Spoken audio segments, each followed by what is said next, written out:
So, ito po mga karpi ang ating video sa pagdating ng ating regional director.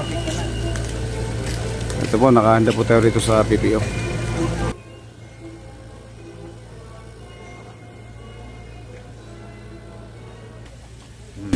Good morning mga karpi. Dito po tayo ngayon sa HQ. Nag-prepare po tayo sa paparating na ating regional director, Brigadier General Jason si Guzman, mga karpi. Kaya naka-prepare tayo rito. Nakikita po ninyo yung mga tropa natin. Magandang araw po sa lahat. Jason C. Guzman, Regional Director, ProBar. We will receive by Police Colonel Salman H. Sokal, Provincial Director,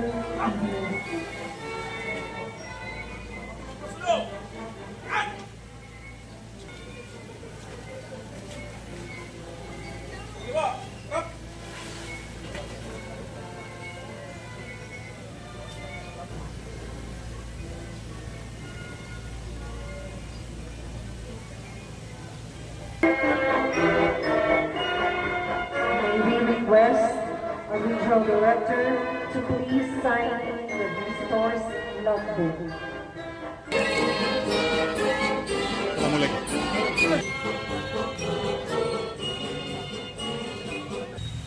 Assalamualaikum warahmatullahi wabarakatuh. To our esteemed guest, Police Brigadier General Jason C. Guzman, Regional Director, ProBar. Our Provincial Director, Police Colonel Salman H. Sokal, sir.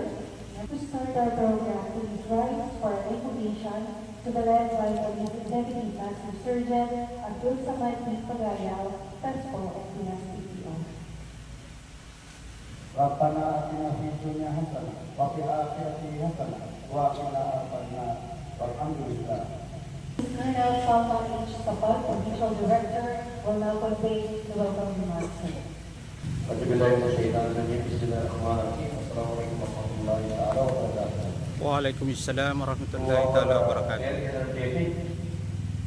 Regional Director, Police Brigadier General JCC, Guzman, sir, for coming over and gracing this morning. And as you can see, the Comitautory of the Poor, CPO, is making history. That for your information, sir, this very stage is only 26 days in the making. So napakabilis po ng pangyayari na i-assume the responsibility as the new Regional Director of Pagdating Sur. With your leadership, sir, na nakita namin, and this is the thing also that I came to my men, na nakita namin sa ating mahal na Regional Director, ang pagpupusigi at pagpupunyagi na makamit at makamtan ng kapayapaan ng farm ay yun ang magiging pasyansya na namin leadership dito bilang mga Regional Officers po. Thank you very much, sir, for coming, and welcome po to Maguindanao del Sur, Vice Master. Thank you very much, sir. And now, ladies and gentlemen, we'll see you the message of our Regional Director, Police Brigadier General Jason C. Guzman.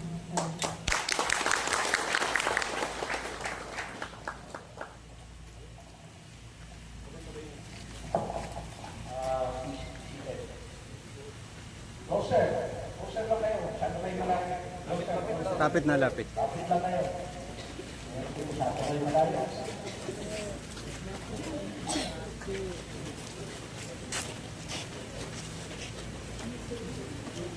Okay, first and foremost, will be Provincial Director of Maguindanao del Sur, Police Provincial Office, Police Colonel Sultan Salman Sokal, sa Wabarakatuh. Waalaikumsalam warahmatullahi It's an wabarakatuh. honor to be here with the officers and personnel of Maguindanao del Sur Police Provincial Office. I am grateful for your warm welcome and your continued service to the people of this province. I understand that maintaining peace and order in this area requires extraordinary effort.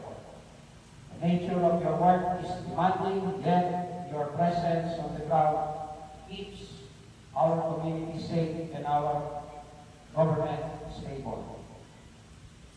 Una-una, nagpapasalamat ako at I want to congratulate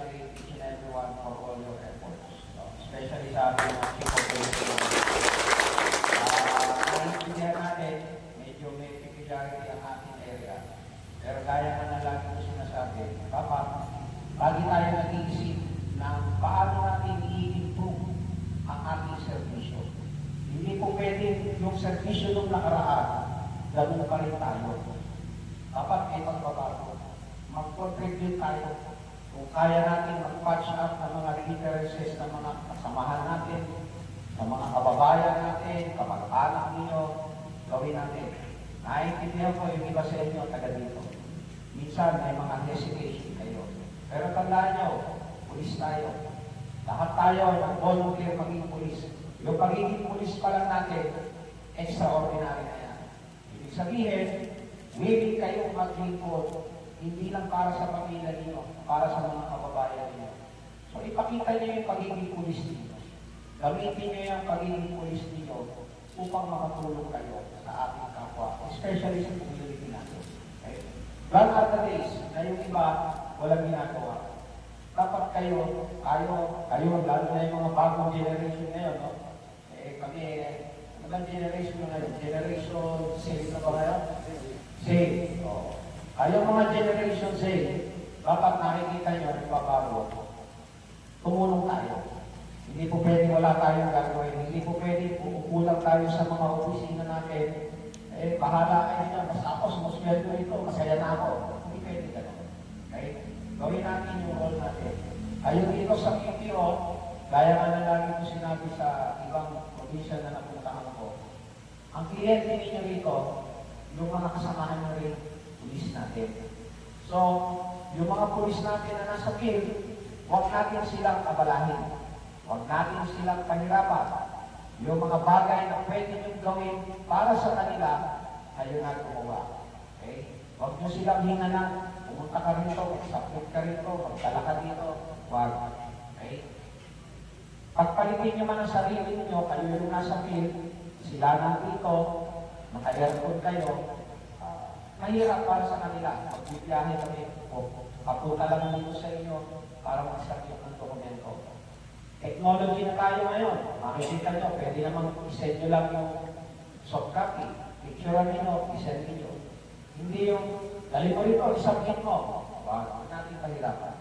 Habang ini-enjoy nyo yung comfort ng aircon, ng opisina ninyo, nakaupo lang kayo dyan, lagi nyo isipin paano kayo makakatulong sa field. Okay? Mahigpit ang ating GPS. Ayaw niya yung mga patrollers natin, walang ginawa ko, hindi mag-cellphone. So, hinihigpitan sila. Samantalang kayo, na nandito, paupo lang tayo, nakakapag-social media kayo di ba? Tama, hindi? Yes, sir. Tama. Alam naman natin yan eh. Minsan maluwag. Pero yung mga patrollers natin, yung mga pulis natin sa kalye, once na nag-duty sila, hindi ko pwedeng pagpunta mo ng kalye, mag-cellphone ka lang. Remember yung risk na kinakaharap nila araw-araw. So, kung may kailangan kayo from them, kaya nyo naman gawin, kaya nyo humingi sa region, gawin na ninyo. Hindi rin pwedeng may requirement ang region, inutusan kayo, ipapasa nyo sa kanila, uutusan nyo din. Kaya natin silang gawin nila yung trabaho nila na masigurong mapayapa yung communities o yung mga institutions nila. Okay? So, ganun na sa akin. Sabi ko nga, trabaho lang tayo. Ha? Every time we start wearing this uniform, magservisyo tayo. Wala naman tayong ibang hinihingi. Wala tayong hinihingi na, wait, kuha ka ng illegal. Wala tayong hinihingi na. Sa akin, pag sinuot nyo, uniform nyo, magtrabaho tayo. At the end of the day, pagkatapos ng trabaho ninyo, umuwi tayo. Umuwi kayo sa mga pamilya dito. Spend time with your families. Ganun yun. Sabi nga natin dito sa servisyo, there is always time for everything. Hindi po pwedeng 24 oras o 48 oras kayo nagtatrabaho. Walang nakakatagal na gano'n. Sa akin, 12 hours na. After 12 hours of your duty, uwi kayo. Magpalit na kayo. Normal yun. Tao lang tayo. Nagkakasakit din tayo. May mga emergency tayo. Kung may emergency kayo, magpaalam kayo. Ito. May sakit kayo. Ito mo. Kanina kayo. Hindi natin kayo pipilitin.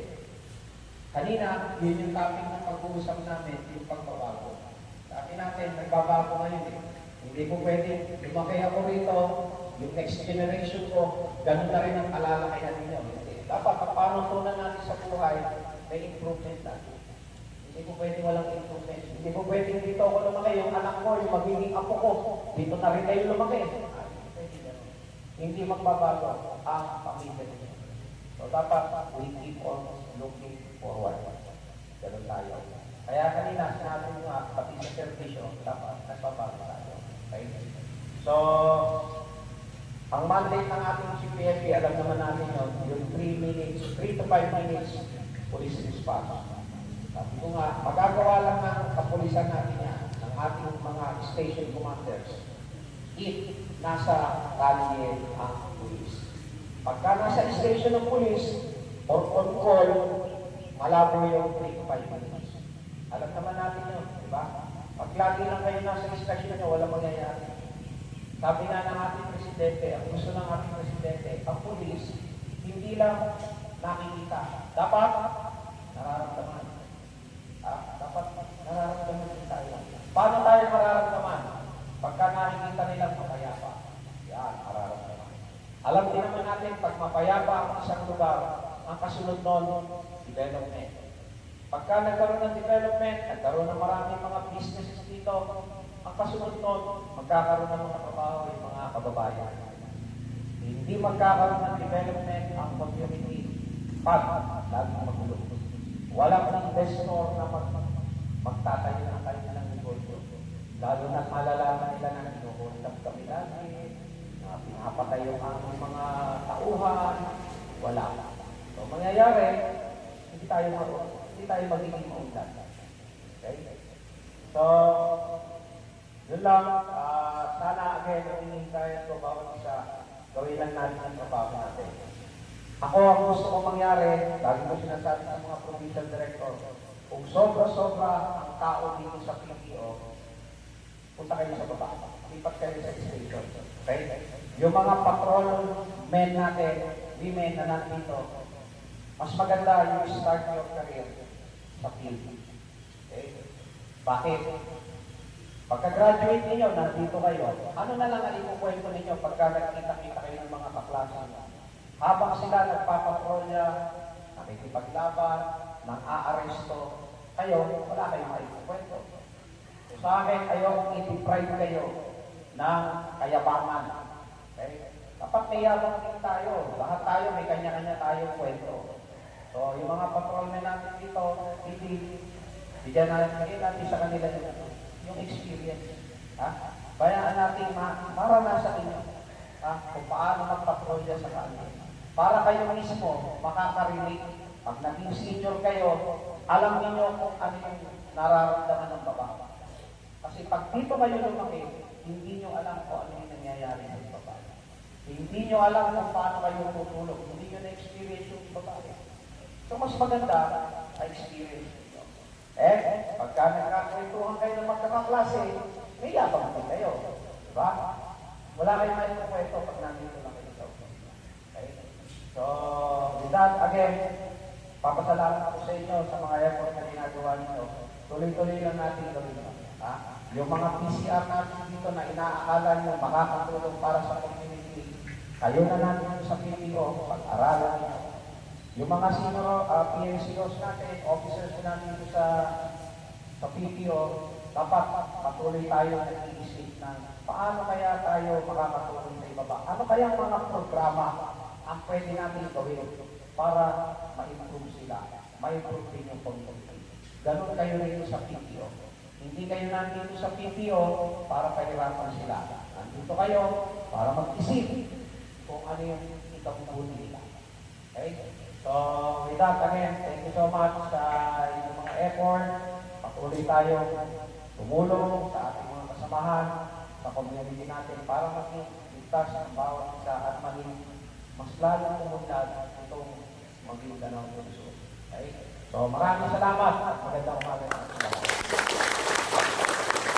Message of our Memorial Director Program, Police Brigadier General Jason C. Guzman. Thank you very much.